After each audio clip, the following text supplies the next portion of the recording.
quantificateur, quelques démonstrations pour finir. Montrer que la fonction si n'est pas identiquement nulle sur R.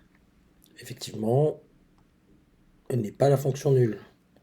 Nous savons par exemple que sinus de pi sur 2 est égal à 1, qui est différent de 0. Donc la fonction sinus n'est pas la fonction nulle. Montrer que la fonction valeur absolue n'est pas dérivable en 0 et en déduire qu'elle n'est pas dérivable sur R. Le problème est apparemment en 0, donc je vais voir ce qui se passe au niveau du taux d'accroissement en 0 plus et en 0 moins. Donc la limite de 0 plus h moins valeur absolue de 0, le tout sur h. Je vais voir ce qui se passe quand h tend vers 0 plus et 0 moins. Ce qui est une limite en 0. Telle est la question. Donc en 0 moins et 0 plus. Ici, je fais tendre h vers 0 moins, donc mon h est négatif, donc la valeur absolue de h est moins h. Le tout sur h. Quand h tend vers 0 moins, ça me donne moins 1. Et pour à droite, h étant positif, la valeur absolue de h égale à h, ça me donne a sur h, c'est-à-dire 1. Donc les limites à droite et à gauche ne coïncident pas. Donc la fonction valeur absolue n'est pas dérivable en 0. Or, une fonction est dérivable sur R si et seulement si elle est dérivable en chaque réel. Donc la fonction valeur absolue n'étant pas dérivable en 0, elle n'est pas dérivable sur R. Cela clôt la démonstration.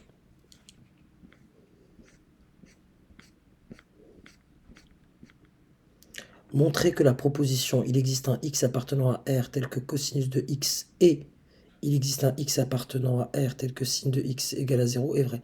Donc là, ce que je vous conseille de faire, c'est vraiment donc, de séparer. Donc là, vous avez une proposition P, vous avez un connecteur logique E,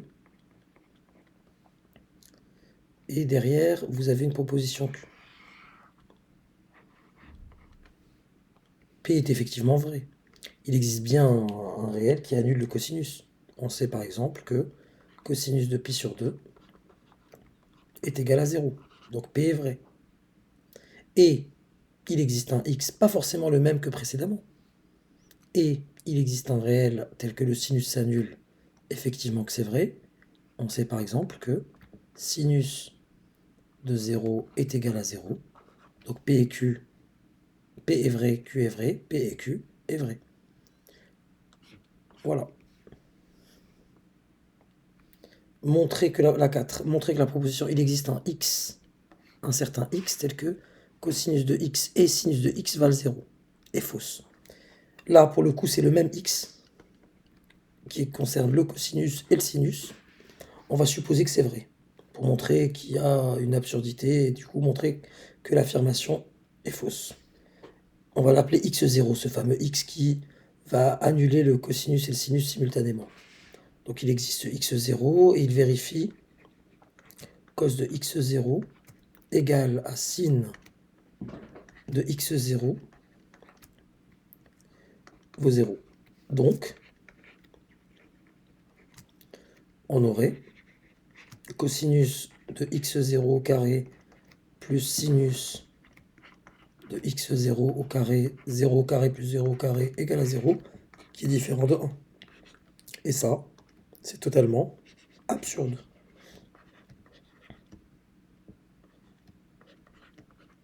Car,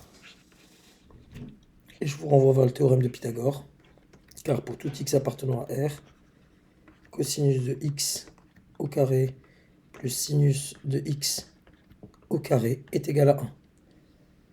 En supposant que cette proposition est vraie, on aboutit à une absurdité. Donc, la proposition est bien fausse. Démonstration 5, soit A et B, deux antinaturels non nuls, donc A et B sont non nuls.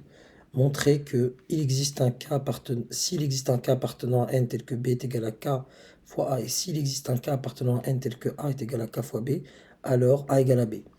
Encore une fois, le cas ici et là ne sont pas forcément les mêmes. Celui-là, je vais le noter K1, celui-là, je le note K2. Et je vais supposer du coup que cet ensemble-là, que je vais appeler P, va m'impliquer cette égalité que je noterai Q. Donc supposons P vrai, donc on aura B est égal à K1 A et A égale à K2 B. Si B est égal à K1 fois A, donc là j'ai mon A, et je sais que A égale à K2 fois B.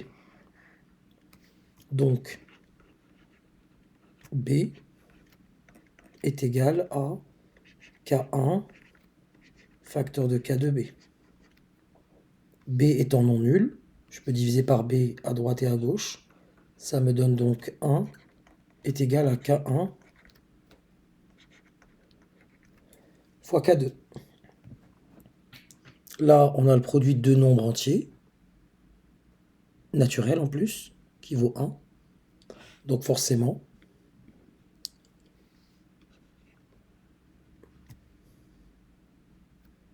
K1 est égal à K2 égale 1. Vous pouvez vous amuser par l'absurde à supposer que vous avez par exemple K2, il est plus grand que 1, strictement, et vous allez voir qu'il y aura une absurdité.